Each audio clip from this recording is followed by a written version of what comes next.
Maharishi, after explaining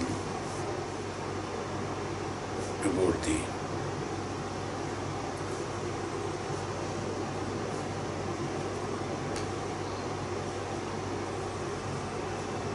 divinity of the Gunas in the previous chapter, previous sloka.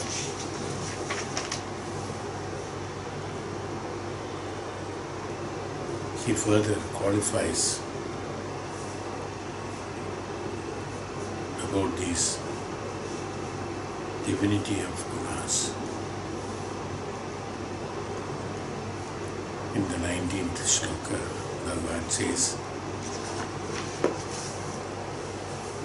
Vishesha Vishesha Lingamatra Lingani Gunaparvani Vishesha Vishesha Lingamatra Lingani Gunaparvani.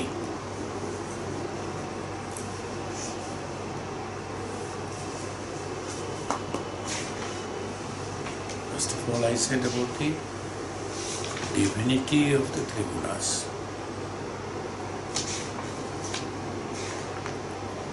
Anything that has been provided by the Ishvara in this universe is only divine. There is nothing which is not divine in this universe.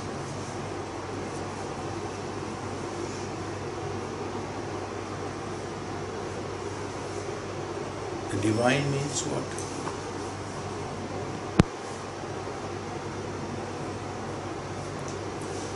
Everything is those purified form of existence. It's what is called divine, divinity. Devata has come from. Deivika. Everything is Deivika. Divine is what? Everything is Deivika. Even poison is Deivika. Divine, everything is divine.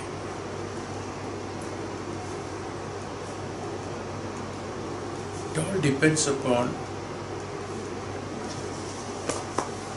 how we utilize the divinity.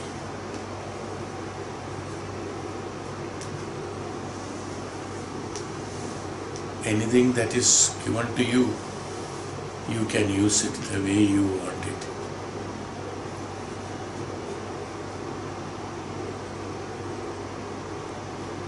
If you give Dhyanam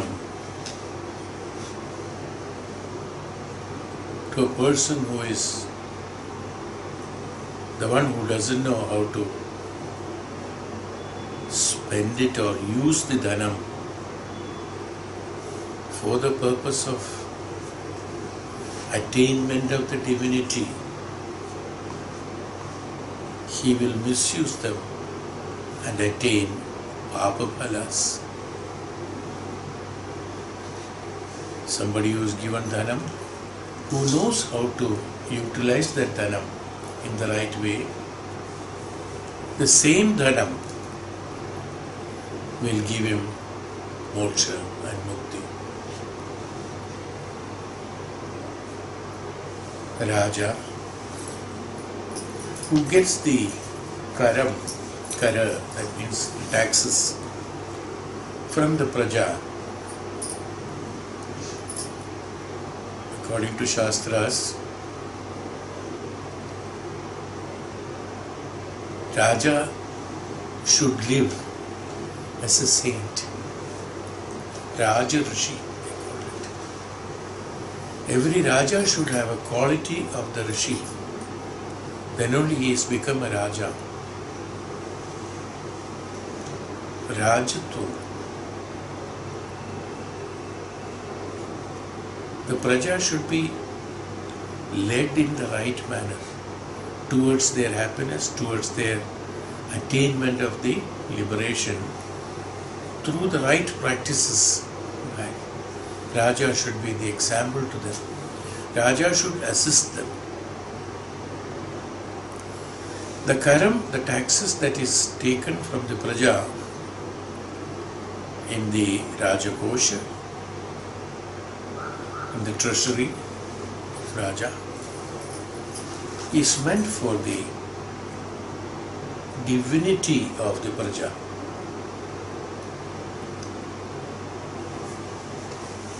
It's not for his luxuries.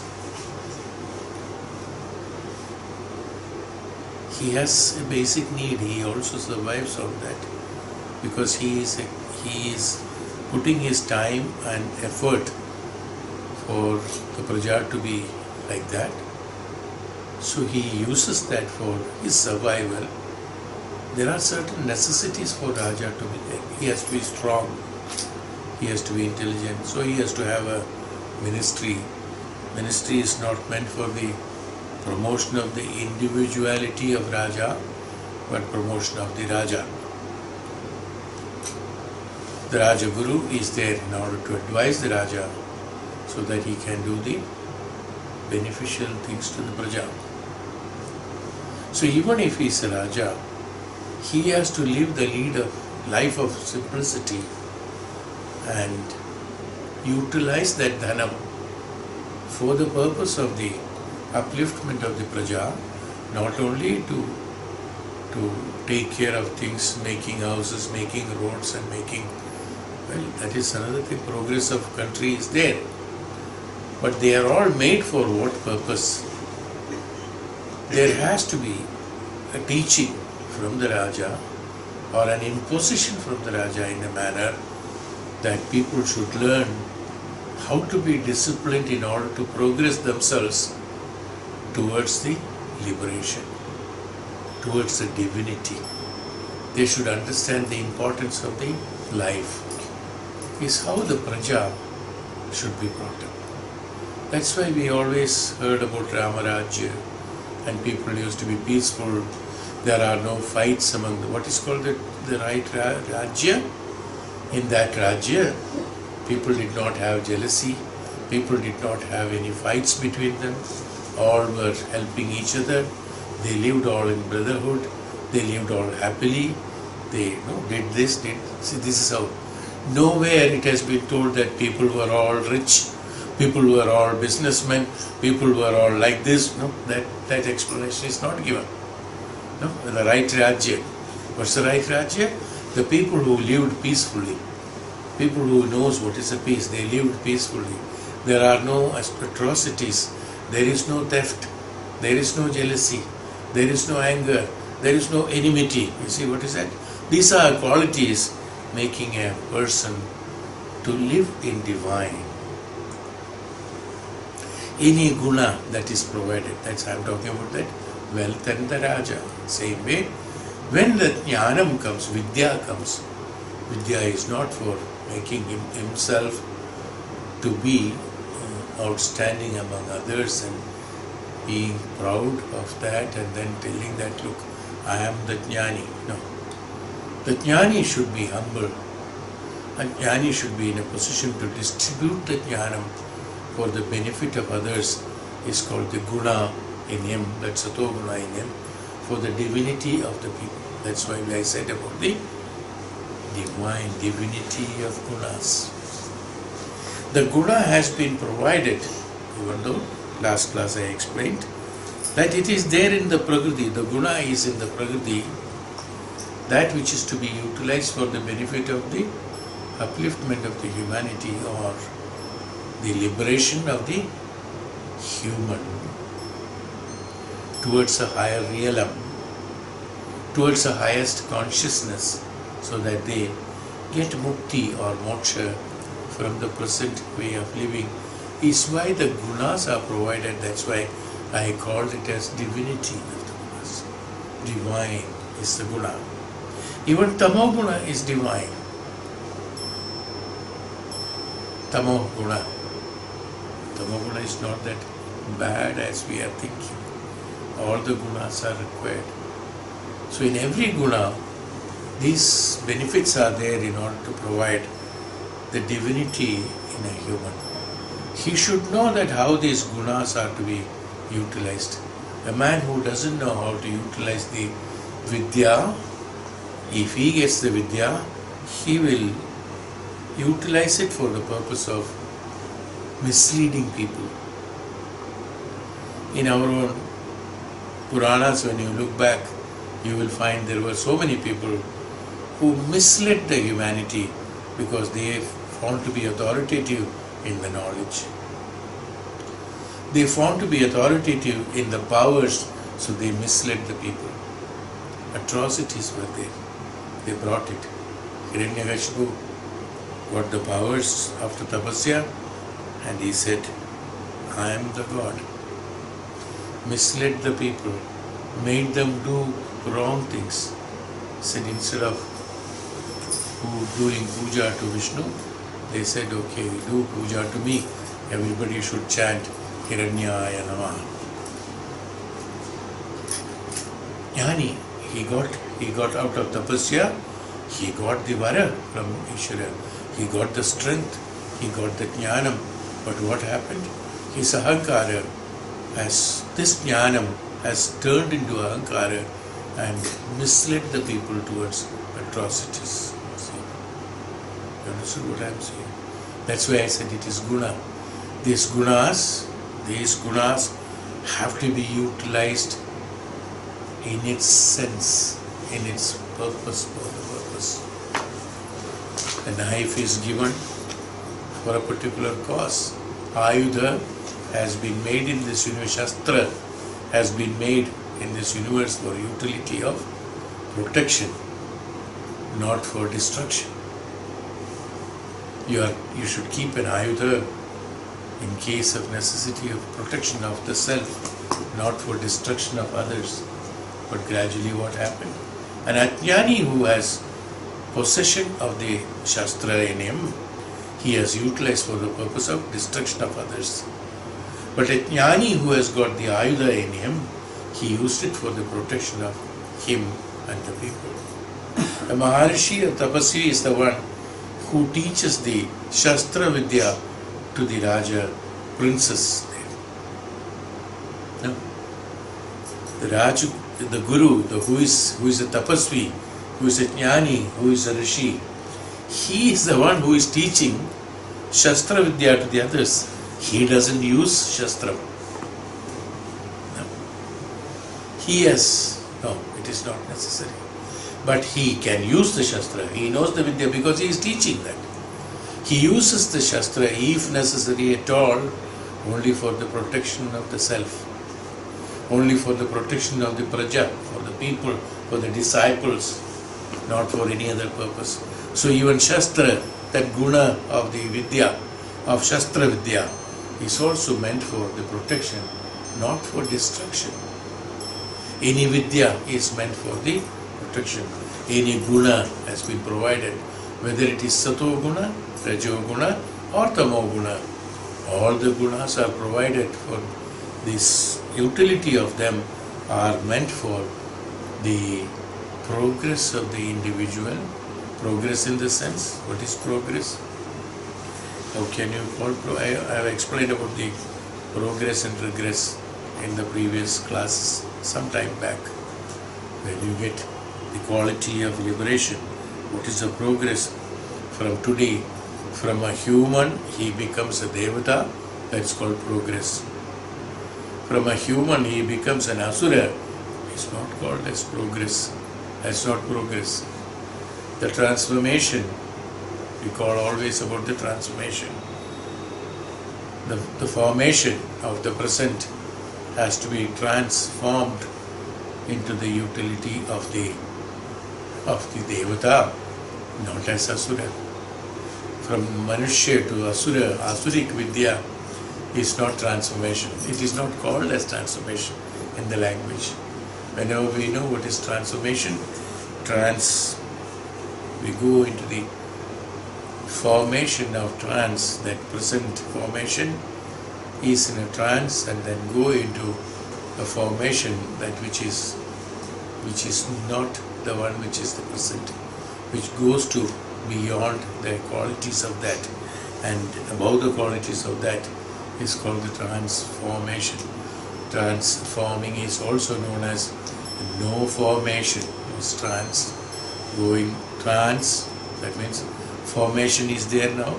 There is no form. We go into the no formation is also known as transformation. Transit, a stage of transit, a stage of transfer, a stage of transition. Even though language-wise one can interpret it as a transition, need not be to the betterment. A transition can be a change from the present status, whether it is bad or good. Is transition is what the language can interpret, or Tarka Shastra can provide that. But the purpose of forming this particular word of transformation is that no formation be, or there should be no formation, is why it is transformation. So it is not that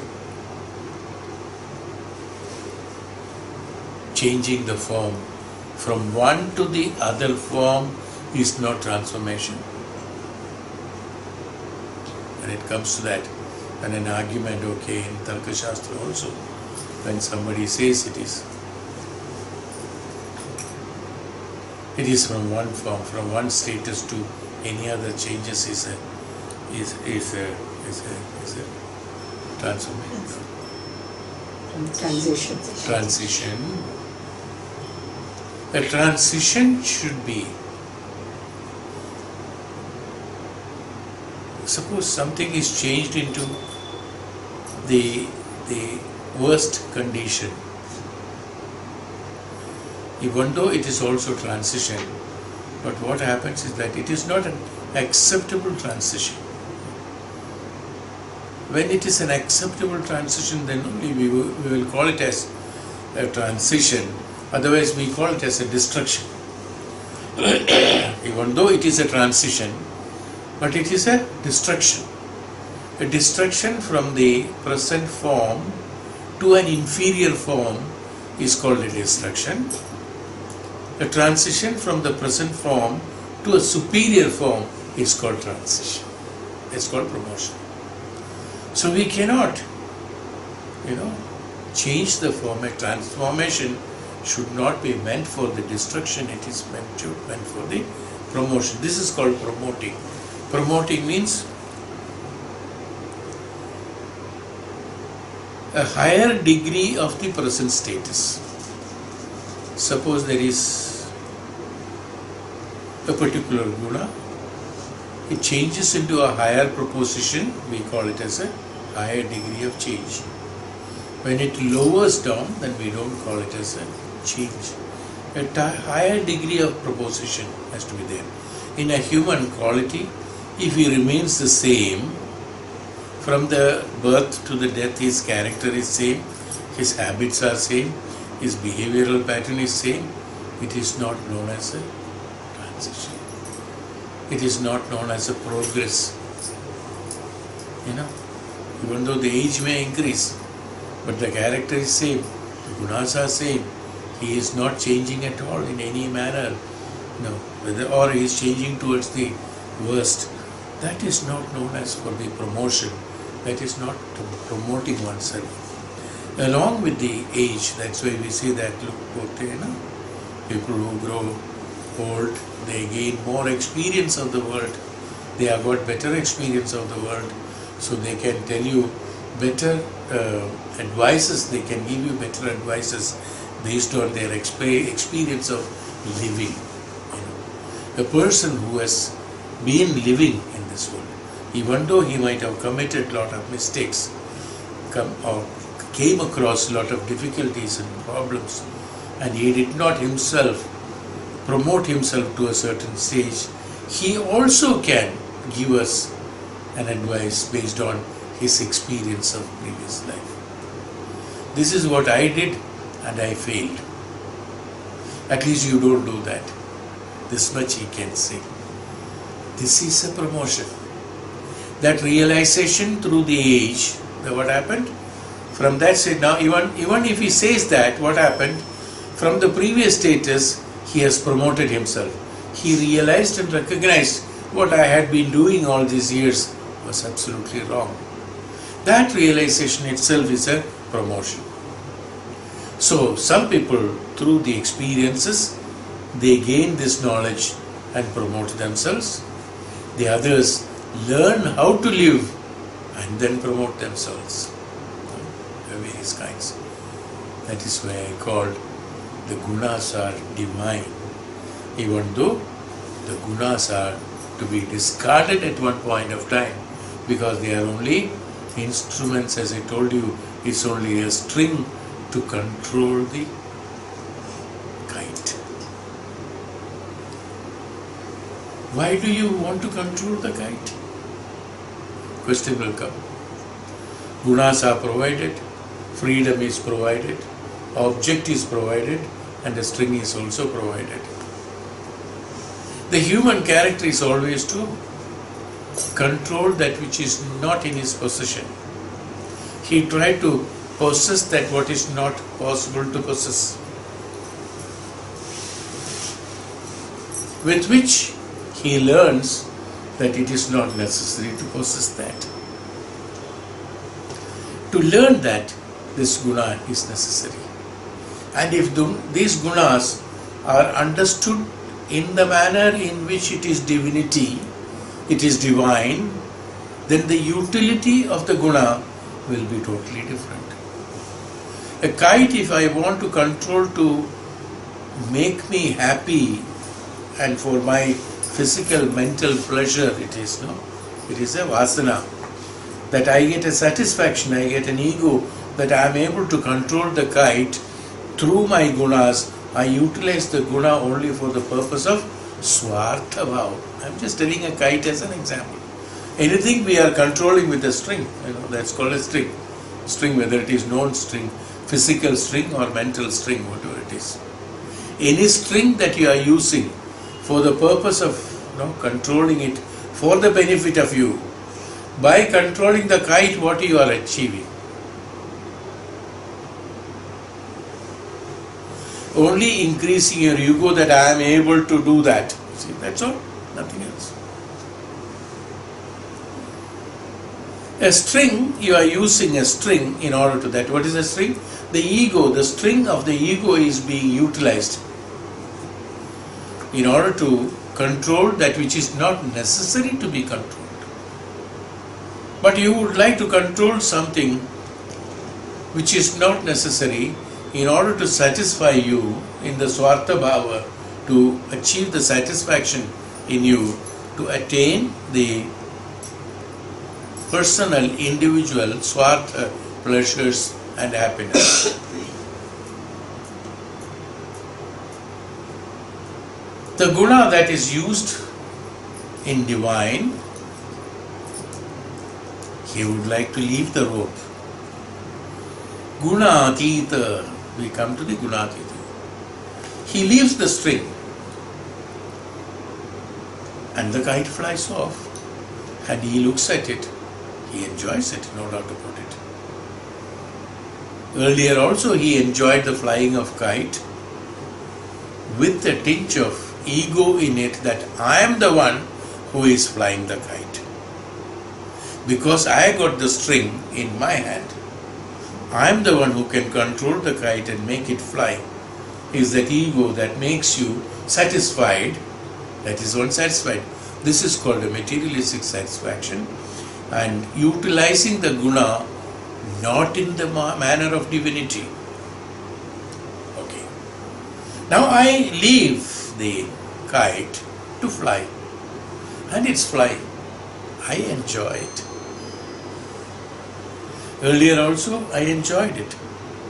Now also I enjoy it, but in this enjoyment there is no tinge of ego. It is the kite which is flying. It is not I am the one who is flying the kite. This change has come. Earlier I am flying the kite. Next time, when the guna is not there, he has become gunatita, the kite flies. I enjoy it flying. Right? This is called the happiness, enjoyment. Without you attaching any strings to, we call it in the normal language, Don't attach any strings. Without attaching any strings, you enjoy is the gunatita and the happiness. It's a promotion in you where there is no ego, there is no individuality, there is no swartha bhavam in it. Is called the divinity of utility of gunas. You are using a guna there, but divinity of utility of guna is that without attaching a string to it.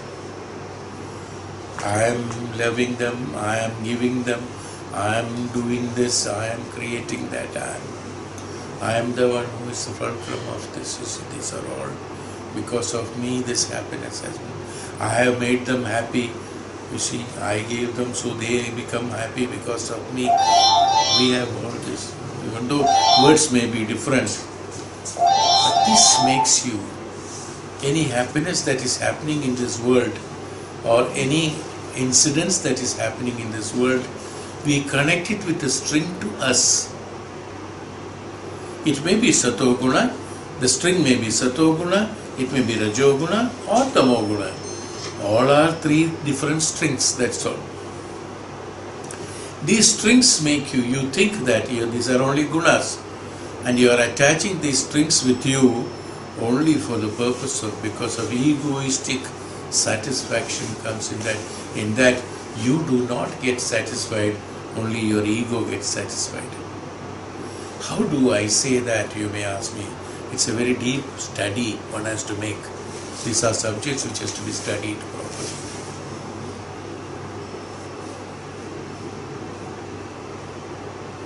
I said when I hold the string and then control the kite, I am getting a satisfaction.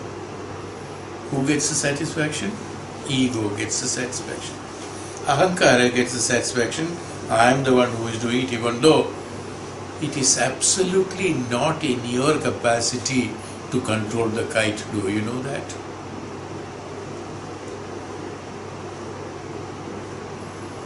Are you absolutely a mudha buddhi at that point of time? You, in your personal swartha capacity, with your full of ego, let it be any kind of kite, you will not be able to fly them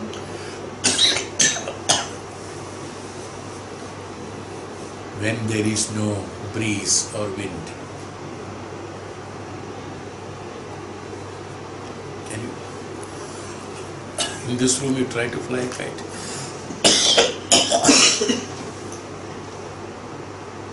It will never fly.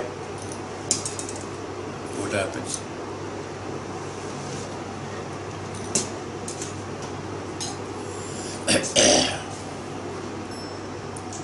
The basic principle of them. Without the wind, without the breeze, you cannot fly the kite.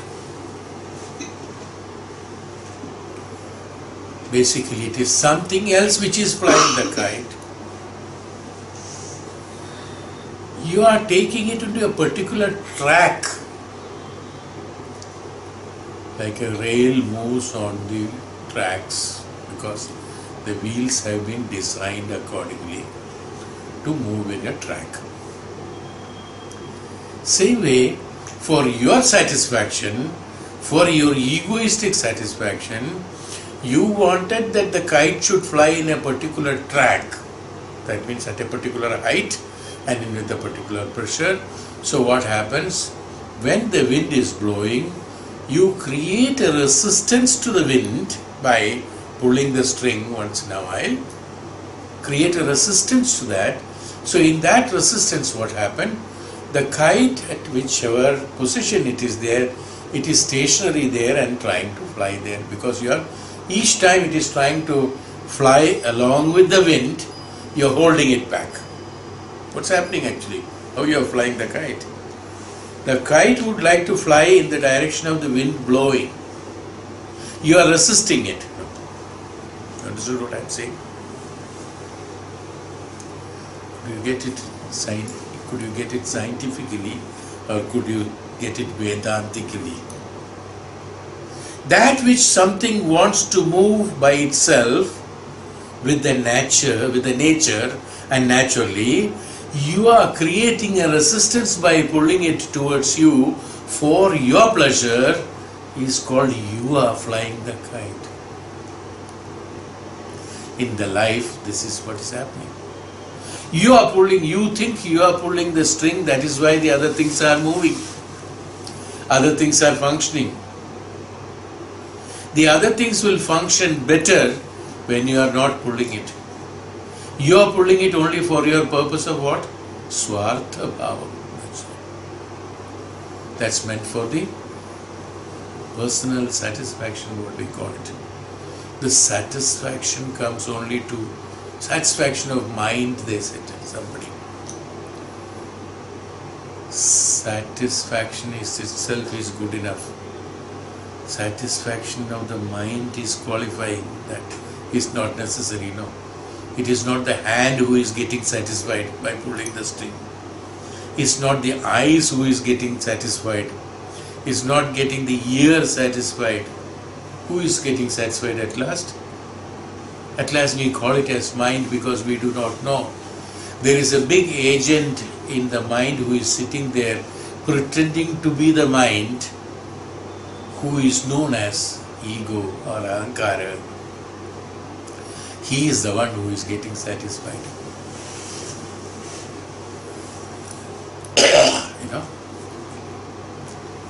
Mind is only an abstract which is a reflection of the thoughts and emotions which I have explained to you long back.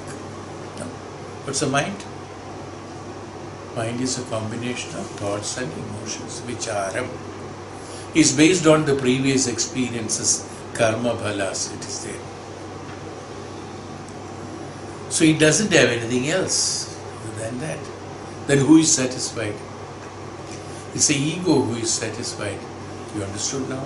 Now when you look at it Vedantically, whatever we are trying to control and do and satisfy ourselves that I have done or I am doing, through the Sato Guna or Rajo Guna or Tamo Guna, whichever it is that, if it is done for the Swartha Bhava, if it is for the satisfaction of the Ahankara, that is why satisfaction is not a word to be used in Vedanta.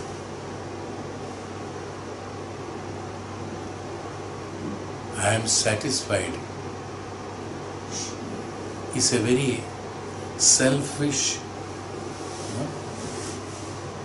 it's not a word which is very appreciated, it's not qualifying you for a better person. If you say I am satisfied, in Vedanta, if you say I am satisfied, you are considered to be inferior to Vedantika. Because who is the I getting satisfied? It's the Ahankara who is getting satisfied. No. Then what is the word in Vedanta? In Vedanta is that Anandam. Absolute happiness is Anandam. Ananda Avastha, it is a status. It's not a benefit. I am going into very detail of studies of Vedanta, not that superficial talking of this one. Ananda is not a Swartha Bhava. Satisfaction is a Swartha Bhava. Who is satisfied? A question comes. Who is satisfied? I am satisfied. So who is that I? I is that Ahankara. Who is that I? I is that Ahankara. We may call it as Mana, we may call it as something else, or Vichara, whatever it is. The I is that Ahankara. Aham. I am satisfied. The satisfaction is what? Tripti. What is satisfaction? In Sanskrit, it is known as Tripti. Tripti. Tripti is what? Tripti is only individually concerned. That's called for each Jivatma. When you are thirsty, Shuddha is there. after drinking the water, what they say? Shudha ka tripti ho gaya. Thirst is quenched, is tripti. It is concerning only a particular organ as far as tripti is concerned. So tripti is again for the mind or for the ego. Is called satisfaction, tripti. This tripti is changeable. That which is changeable is satisfaction. Now you are satisfied with something. After some time, you are dissatisfied with the same thing or with something else. So the status of satisfaction, limit of your ego or mind, keeps on changing. If the ego is satisfied at one point, it should remain in the status of satisfaction. If it is remaining in satisfaction, it can be told as perfect. But does it remain in satisfaction? No. For a moment, satisfaction is for what? A temporary unit, is it not? Satisfaction. I am satisfied with the results of that. Okay. Finished. That chapter is over. A new chapter will come to get another satisfaction. For each and every activity of ours, we need a satisfaction, is it not? So when it is changeable, it is satisfaction. When it is changeable, it is ahankara. It's also meant for enjoying. Enjoyer is the ahankara. It is not I or the mana or the atma or the antaratma or jivatma.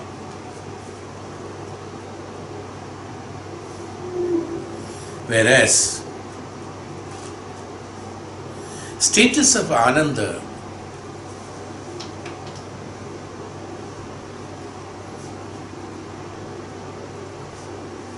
we have never used, no?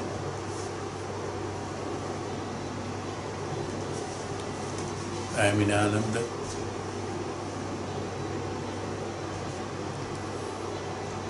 Anandata. Anantata. When I am in the status of Anandata, it is Anandam. When I am in status of the Anantata, I am in Anandam. What is Anandam? In Anandam, we do not know anything else. You see, he is so happy that he has forgotten the environment and then was jumping, or whatever it is, what we call. He forgot everything. We say, normal language I am talking about. He forgot everything and he is in the status of Ananda. He is so happy that he forgot the environment and he started breaking the things. He doesn't know he is actually breaking the things, but he is in Ananda. In the status of Ananda, what is happening? You see? So what happened? There the ego is not there, Swartha is not there, there is no individual there. Anandam becomes a status in Anantata. Anandam is a permanent status. Nobody is enjoying that. Who is enjoying it? Who is enjoying Anandam? The one who is in the Anantata is Ananta. Ananta means there is no beginning, there is no end. It's called Ananta. Ananta. Na Adi, na Anta is called Ananta. Na Adi, na Anta is called Ananta. One who doesn't have an Adi and Anta, the happiness that he is going through is called Ananda. In that Ananda, why it is known as Ananda? Because in that Ananda, no individual is happy. Swartha Bhavam is not there. That I am happy, I will be happy, I am happy because of this. Otherwise what happened?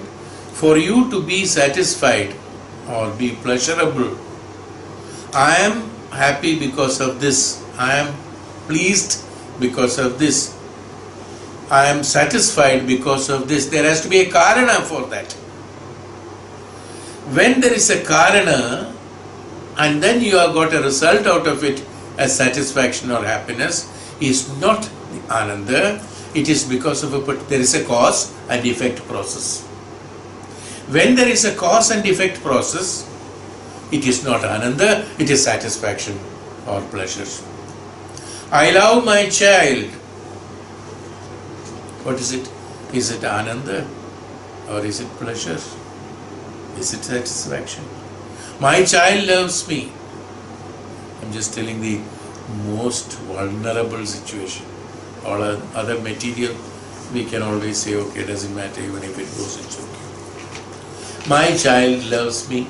I love my child. Most indicate problem. Is it ananda? Absolutely.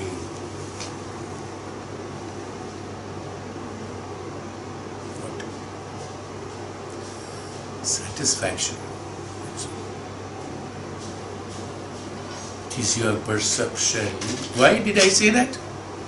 Why a child loving is a satisfaction, not ananda. Why did I say that? Now you go into deeper. Don't just believe it. Satisfaction is based on your perception of things.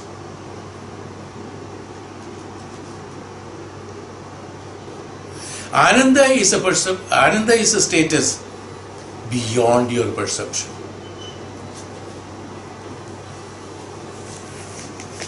You do not know what is the reason, because a person who has done meditation, tapasya, and he has attained the Brahma Sakshatkaram, Brahma Jnanam and Brahma Sakshatkaram, akarane. Without any reason, he is happy. No? The reason is Brahman is always there, Brahmanandam is always there. Brahma Sakshatkaram is always there. Akarane. He doesn't know what is the reason why he is happy. Suddenly there is an enlightenment, we call it. No? What is that? An enlightenment. In that enlightenment, who becomes happy? Neither his mind, nor his brain, nor his body, nor his ego. None of them are making happy. Something else beyond all of them are in the status of ananda, where he doesn't remember that he is existing. It's called the status of anandam. So anandam is not connected with the perception of an individual. I am telling this because the future sloka comes according to that. That's why I am explaining it. It is not based on the perception of a particular unit's behavioral pattern, thought pattern, or education, or jnanam, or dhanam, or any capability of it. Because in all these things, there is a karya, karana is there. How do you derive that your child loves you? Now, I told you about the child. You have a reason for knowing, understanding like that. Oh, he does this to me. He has sent flowers for my birthday. He is providing, he behaves very well with me. Fine, no problem. He behaves very well with me. He looks after me. He takes care of me. No, there are so many reasons you attach to it. Therefore, you love him, or you say that he loves you or she loves you. You see, there is a karya, karana. You have a basis for proving that he loves you. You need a proof.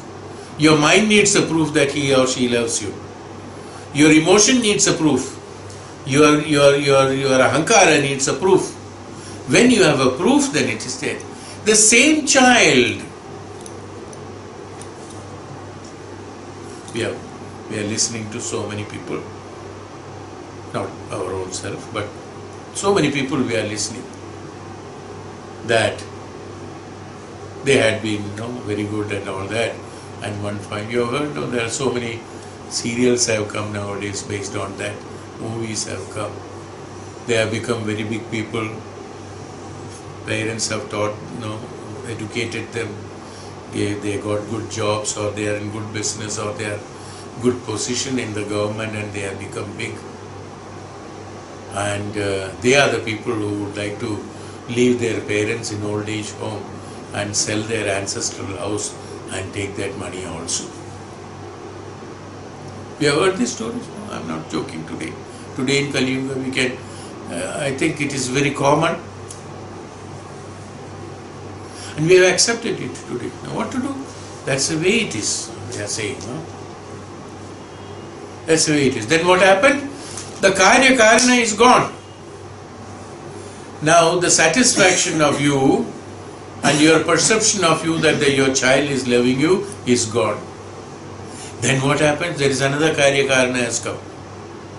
To hate. Look at that fellow. I have spent whole life only sacrificing. I cut my meals, 3 meals into 1.5 meals, and provided that much. I'm just telling the language like that. I provided that to them, and at the time when they have grown up and I am old, I cannot earn anymore. See, they have rejected me. Old age homes have come. From where this old age have come? Most of the old age comes.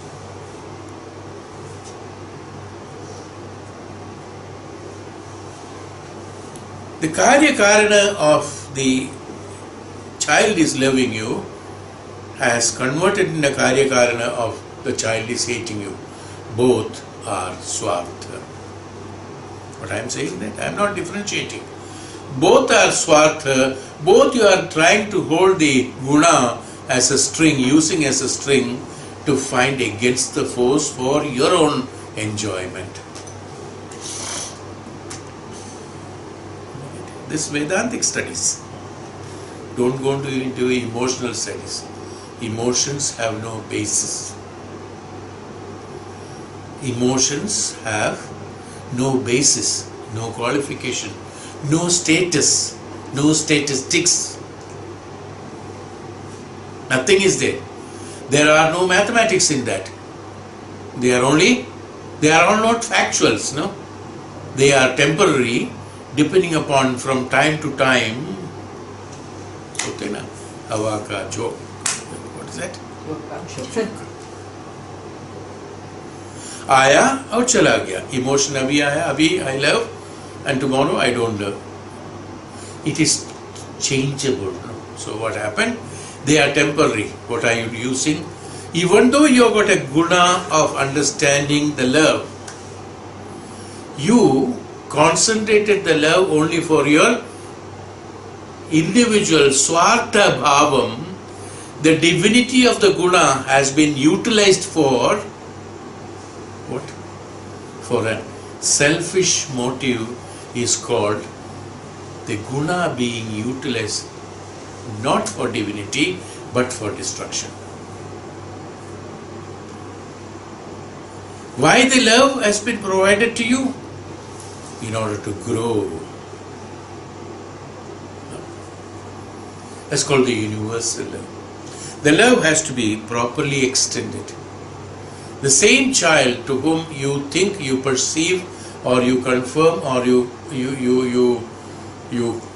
confess that the child is loved, child loves me, or I love the child. Even though that's a general term every individual uses, I am talking about Vedanta. I am talking about Vedic principle. At that point of time, what happens? One Jivatma is taken birth because through another Jivatma, that's the process of living. Everywhere the Chaitanyam of Ishvara is there. Everywhere that Brahma Chaitanyam is that which is prevalent. Don't utilize it for the pleasures of your mind and ego. You still love. I told you it should be the status of Ananda. With an expectation, if you love, it becomes the Swartha Bhava. Without an expectation, an extension of love, is niswartha bhavena, nisangatvam.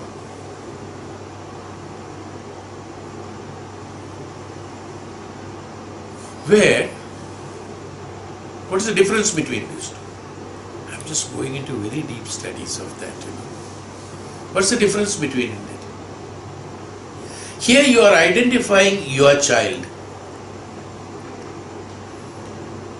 You are attached to a particular object. Suppose that another child comes there. The affection and attraction, what is there, is totally changed. Am I right? Are you getting it? You are only loving one form and shape. No? So your love, or the emotion of love, or the quality of the guna is extended to a particular shape and form. Whatever maybe. You may call it, it is my child, it's my son's child, it is my daughter's child, whatever it is. You can classify anything for that. But what happened? You are extending your love, that which is divine, satoguna, that which is divine, only in concentrating on a particular form and shape, because that gives you pleasure.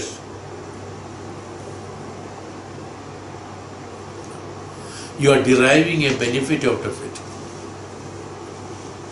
You are getting a return out of it.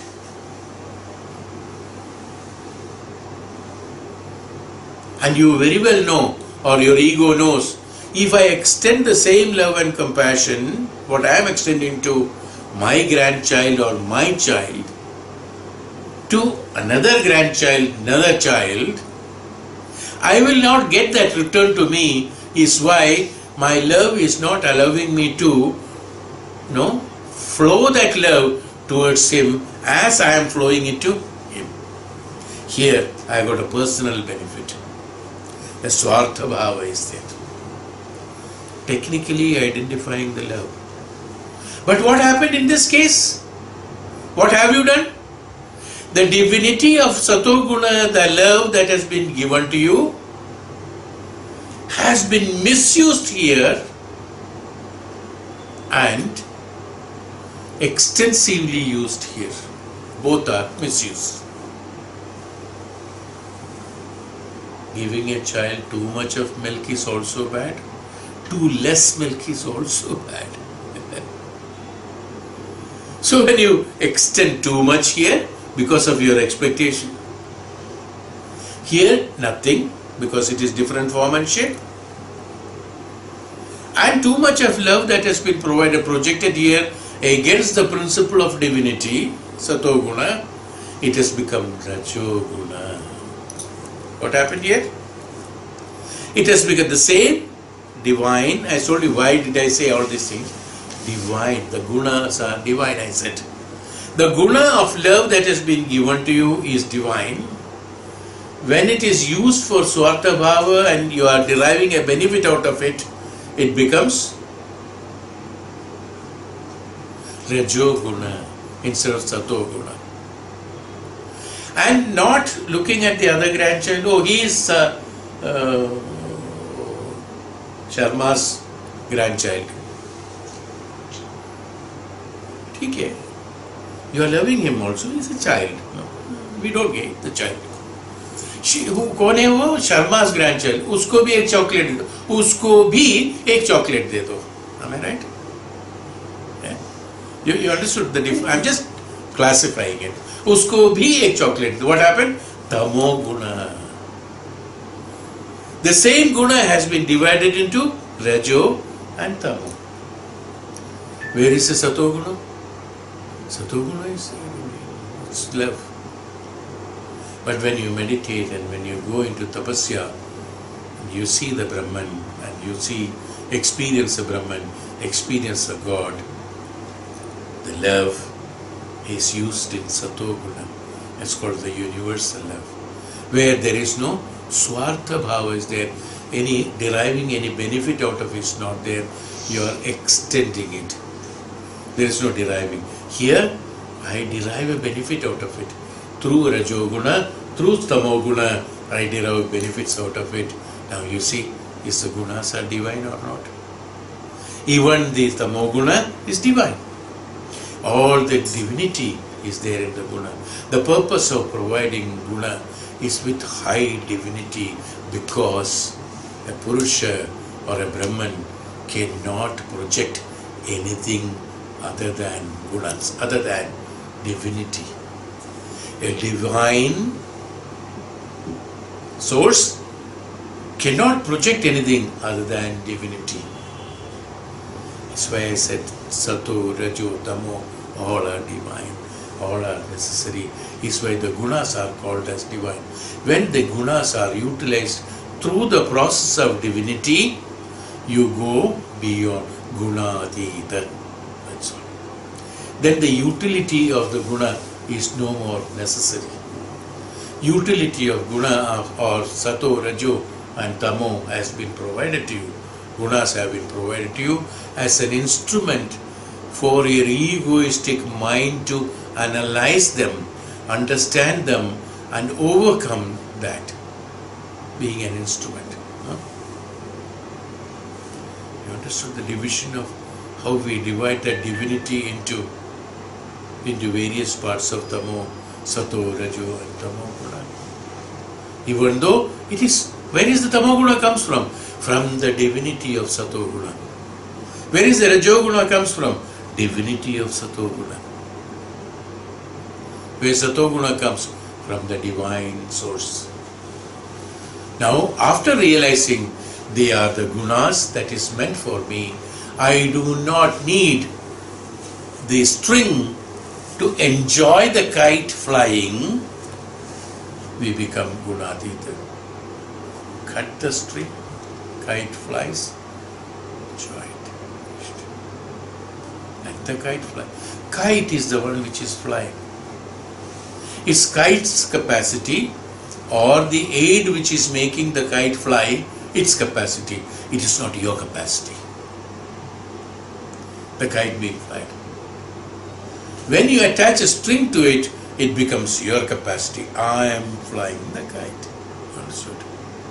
Then the classification of the guna changes. Flying is flying, it's not you. I am not flying the kite should be understood. I know it is very intricate. You should have interest in learning this, then only. Otherwise it is a boring subject, no repetition of the same thing, same words. But look at each and every sentence which you spoke, even though the same words are there, each status of each sentence is in a different position. So you should understand that this is called Vishesha Linga Matra Likani Gunaparvani.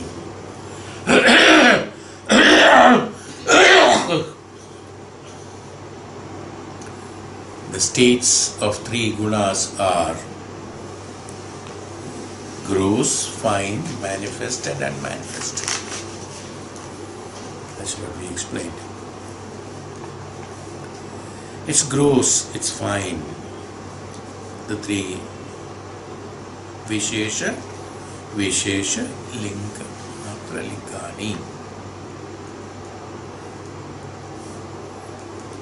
States of three gunas are, in all the three gunas, in Sato Guna there is gross, fine and manifest and unmanifest. In Rajo Guna there is gross, fine and manifest and unmanifest. In Tamo Guna there is gross, fine, manifest and unmanifest. In all the gunas, these three divisions are there. Depending upon those three divisions, your intensity and your swartha bhava utilizing the guna also changes. In Rajo Guna also, in your activities also, there are priorities you are creating.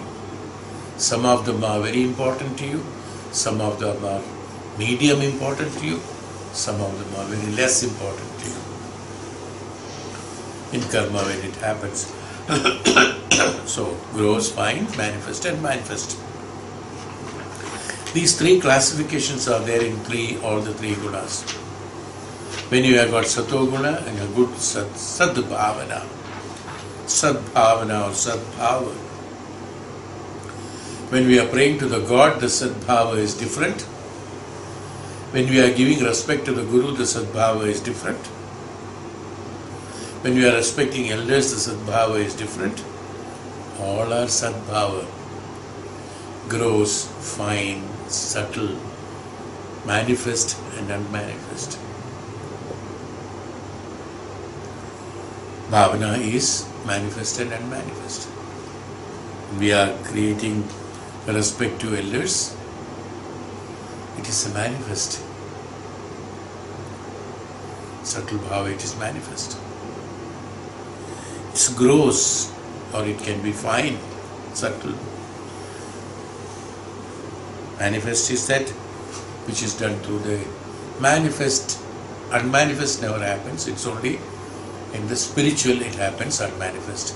The guna, when it unmanifested, that means in spirituality, the guna that is used in spirit, because as a human, as a mind, as a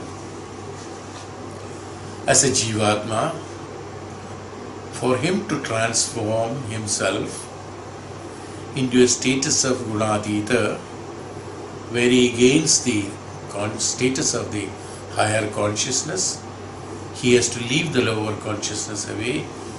He is called spirituality. In that spirituality is that the guna that you are using, there are also some guna being used because there is a mind at that time. That guna that you are using is called the unmanifest, which is not created or manifested by your intelligence, by your knowledge, by your strength, by your wealth, by your anything. Is how you are going to the status of the higher consciousness. Unmanifest it is. Whereas you are praying with manifest, it is manifestation. You are respecting is manifestation. They are all manifestation. In that manifestation, there is gross and fine, sthula and sukshma avastha. See how great studies the great people have done. In a manifested, every guna that we are doing today, they are all manifest. All manifest. Because for the benefit of the material benefits or the objective knowledge, objective experience. In objective experience, everything is gross and fine. Some of them are gross, or most of them are gross. Sthula bhava. You pretend to be happy. You pretend to be respecting. You have respect. Hello, how are you? Good morning. Namaskaram.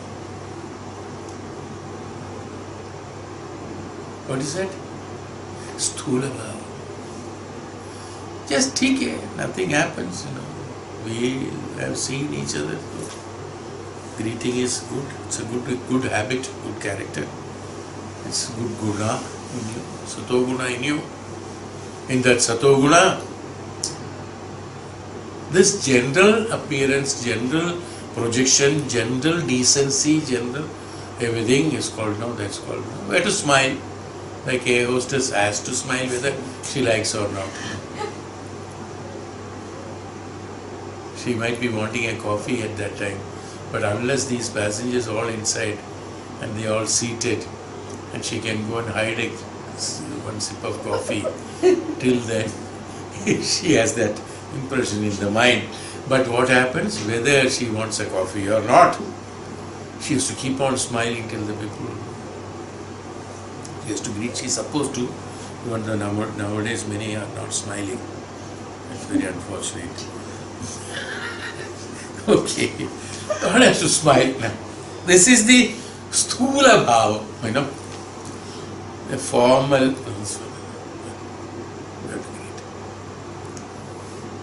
Somebody unpleasant has come, open the door. Inside is that, Hello, how are you? Please come in. Please come in. The meaning is please go out.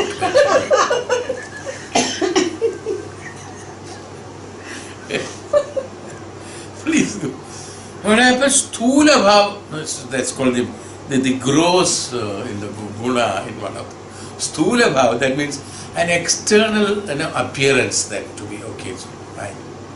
They are also happy. You are also happy. Hello, hello. Sthula bhava in a guna is necessary. It is there. It is an external outer cover has to be there. Even though that outer cover has to come from the subtle, but outer cover is there. It's a gross. Even though jokingly I explained about the gross, it's not exactly the gross.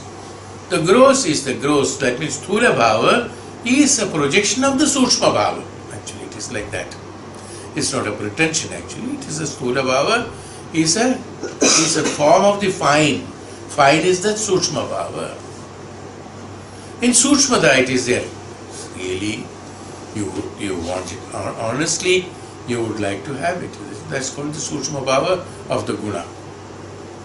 Honestly, you would like to respect sukshma bhava of the guna. Whether the grandfather is there or not, I still respect him. My father is there or not, I still respect him. Sukshma bhava. I don't express it. It's sthula bhava, it's not there. He is not present. Whether he is present or not immaterial, but I have got the respect throughout about him, is called the sukshma bhava of the sato guna. Understood? Manifest. Everything is manifest.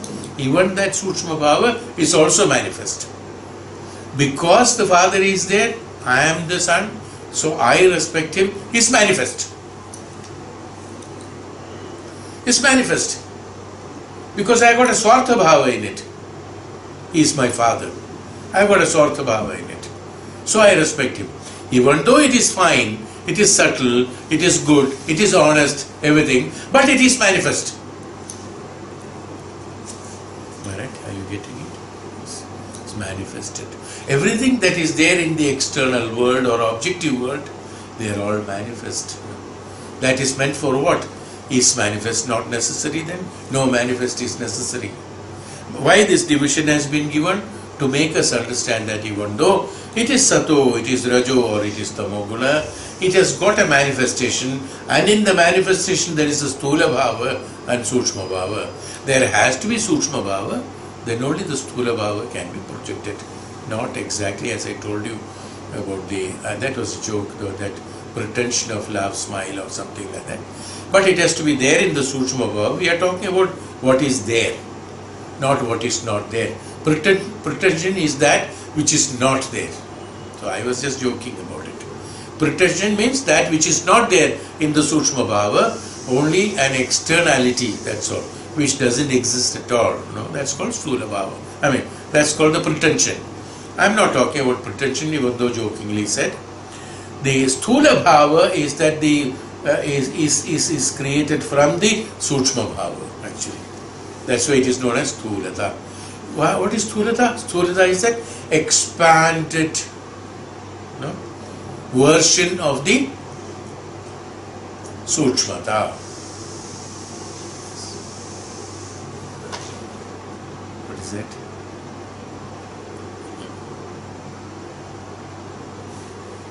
That's why it is known as micro and macro. The microcosm and macrocosm, is it? No? Yes, micro.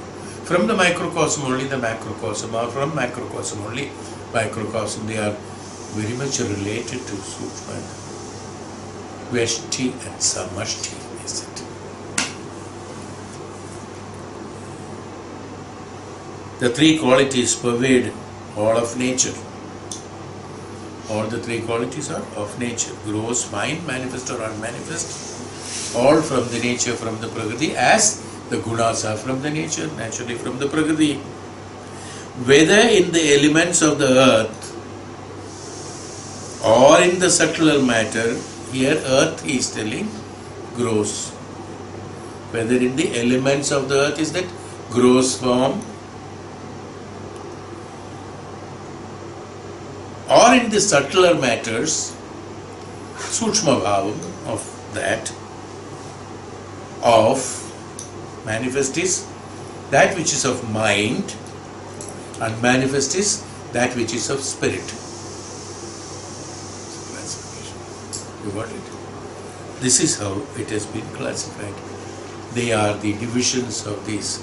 So we should know now, when we have an activity, when we are utilizing a guna